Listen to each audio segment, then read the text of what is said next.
We come from the land of the ice and snow where the midnight sun and the hot springs flow. Robert Plant sings through my noise-canceling headphones as the plane begins its descent. My music choice was certainly apt, since there's nothing but ice and snow for miles. I don't even see the town of Ivalo, let alone the airport where we're supposed to be landing shortly. There's just low, rolling hills of white until they blend in with the monotone sky like we're flying into nothingness. A flutter of panic forms in my chest, and I immediately grip my armrest, my eyes pinching shut. I'm lucky no one's seated next to me on this Finnair flight from Helsinki up to Lapland, because I've been riding the Hot Mess Express the whole time. One minute, tears are streaming down my face, lost in grief and regret over my father. The next, I'm having a full-on panic attack, wondering what the hell I'm doing.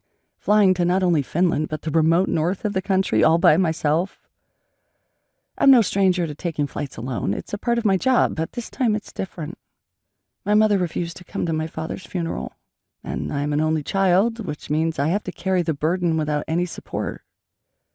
I've never even been to a funeral before. At least I've been to Finland, though this is my first time in Lapland. I was actually born in the town of Savonlinna, but my mother left my father when I was only 6 years old, ushering me off to California. I don't remember much of my childhood in Finland, and my only other visits were every other summer, when growing up. My father fought long and hard to see me when he could, and I later learned that it was only when he threatened my mother with a custody battle that she relented and let me visit. Suddenly a memory floods my mind, making my heart feel waterlogged. I had been staying with my father at his lakeside cottage where he lived, having just come in from a refreshing near-midnight swim. Despite the hour, the sun was still shining, as it does in the summer months, and the air was thick with dragonflies that buzzed about on kaleidoscope wings, nipping at the mosquitoes.